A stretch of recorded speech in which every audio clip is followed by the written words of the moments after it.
नमस्कार दोस्तों, मैं हूं रेवत सिंह, अध्यापक भर्ती 2023 में चयनित। दोस्तों, आज एक बेहतरीन टॉपिक पढ़ेंगे, भारतीय राष्ट्रीय आंदोलन। इसका ये पार्ट फर्स्ट है।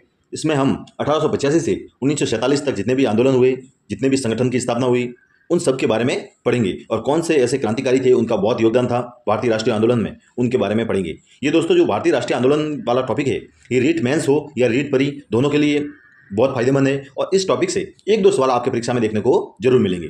तो शुरुआत करते हैं। देखिए दोस्तों, जो रीट का सिलेबस है इसके अनुसार हम पढ़ रहे हैं। इसमें हमने पहला बिंदु, दूसरा बिंदु और तीसरे बिंदु में जो इतिहास से संबंधित ये तीन बिंदु है, इसमें हम जो अंतिम वाला इतिहास वाला टॉपिक है ये पढ़ेंगे, भारतीय राष्ट्रीय आंदोलन 1885 से 1947। तो शुरुआत करते हैं। भारतीय राष्ट्रीय आंदोलन 1885 से 1947। भारतीय राष्ट्रीय आंदोलन की स्थापना एक अंग्रेज अधिकारी था, उसका नाम था A.O. हुम द्वारा दिसंबर 1885 में की गई। यानी भारतीय राष्ट्रीय कांग्रेस की स्थापना किसने की थी?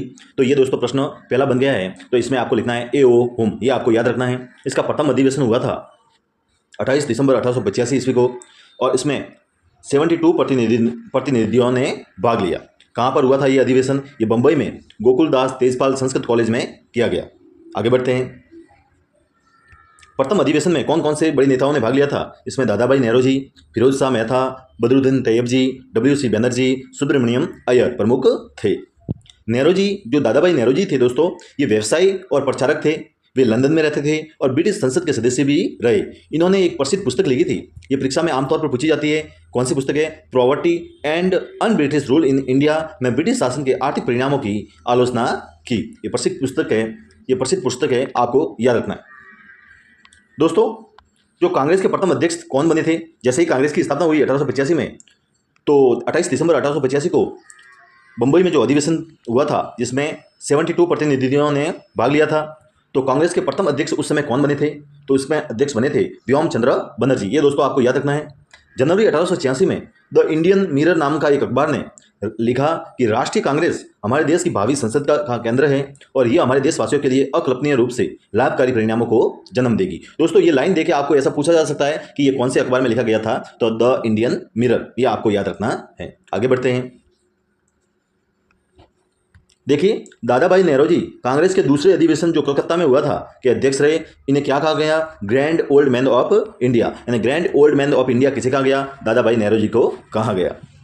1887 ईस्वी में कांग्रेस के प्रथम मुस्लिम अध्यक्ष बने थे बदरुद्दीन तैयब जी, ये भी आपको याद रखना है। और जॉर्ज यूले कांग्रेस के प्रथम अंग्रेज अध्यक्ष बने थे। यानी पहला अध्यक्ष कौन बना था? व्योम चंद्र बनर्जी। दूसरा कौन बना? दादा भाई नेहरू जी। और तीसरा जो मुस्लिम अध्यक्ष बना था बदरुद्दीन तैयब जी। और जो चौथा अधिवेशन के कांग्रेस के अधिवेशन के अध्यक्ष बने थे जॉर्ज यूले, ये भी आपको याद रखना है। आगे बढ़ते हैं।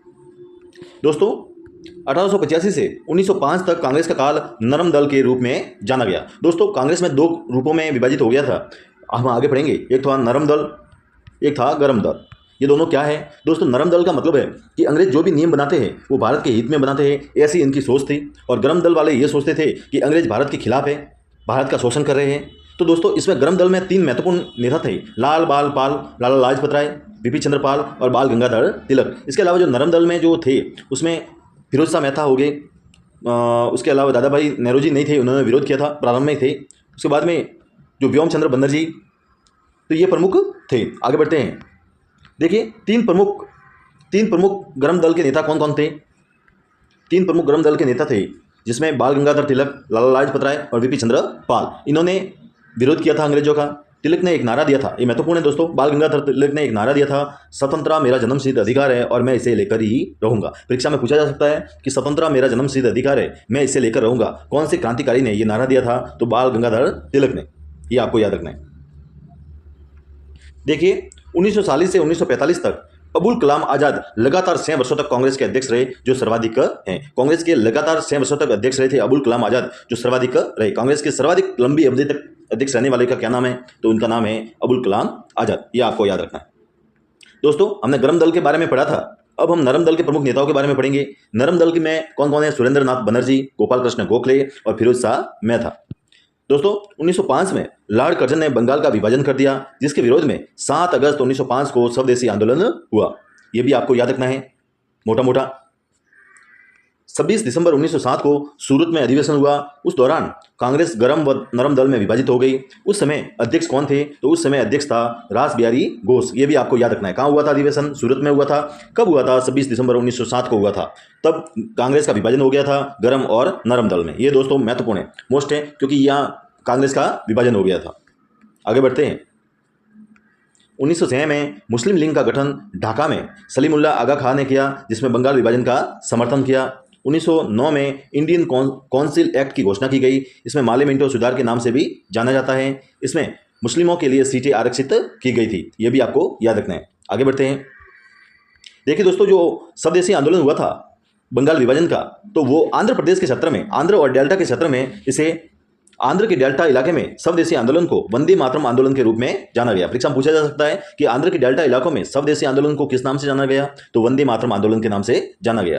महाराष्ट्र में वीर सावरकर ने 1904 में अभिनव भारत नामक संस्था की स्थापना की। ये आपको याद रखना है। और तिलक ने केसरी नामक पत्रिका निकाली, जिसमें अंग्रेज शासन का घोर विरोध था, उसके बारे में बताया गया था। ये केसरी आपको याद रखना है। किसने लिखी थी? तो बाल गंगाधर तिलक ने।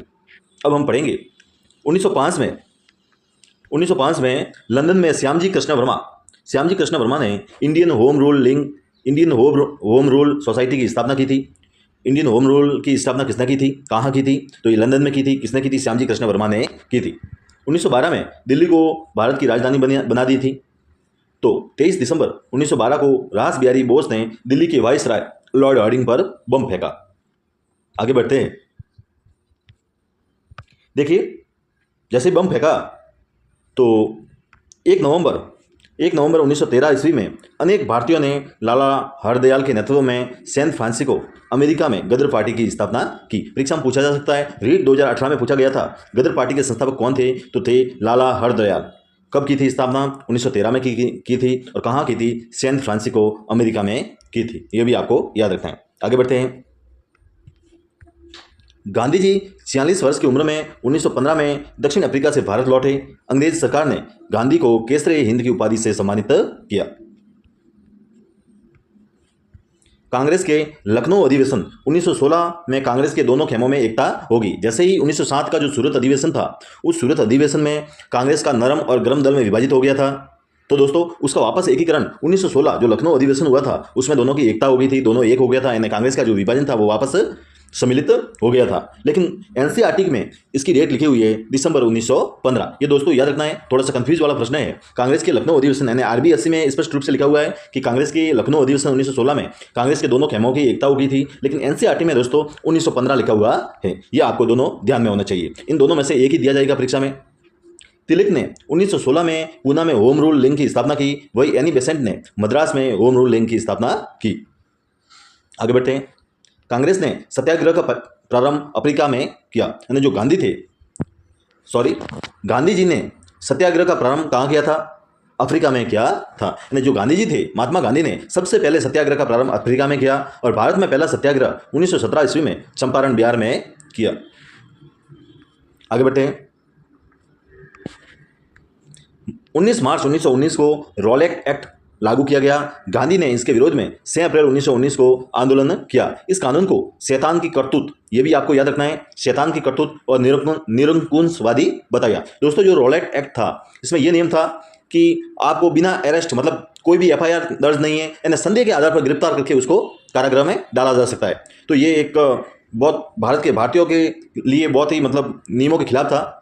भारतवासियों के लिए ये सही नहीं था नियम जो कानून बनाया रॉलेट एक्ट। तो इसका पूरे देश भर में क्या हुआ? विरोध हुआ। 13 अप्रैल 1919 को जलियांवाला बाग में जनरल डायर के आदेश पर अंधाधुंध गोलियां चलाई गई, जिसके विरोध में गांधी जी ने केसरे हिंद और रविंद्रनाथ टैगोर ने नाइटहुड की उपाधि वापस लौटा दी। तो दोस्तों, जलियांवाला बाग हत्याकांड कब हुआ था? ये 13 अप्रैल 1919 को हुआ था। किसके इशारों पर हुआ था? ये जनरल डायर के इशारों पर हुआ था, जिसमें लगभग 1000 के आसपास लोग मारे गए थे। तो दोस्तों, ये था पार्ट फर्स्ट भारतीय राष्ट्रीय आंदोलन का। अब इससे आगे वाला पार्ट हम पार्ट सेकंड पढ़ेंगे बहुत जल्दी। तो कैसा लगा वीडियो? अगर वीडियो अच्छा लगा हो तो लाइक कीजिए, शेयर कीजिए, सब्सक्राइब कीजिए। मिलते हैं एक नए बेहतरीन वीडियो के साथ में। तब तक के लिए जय हिंद।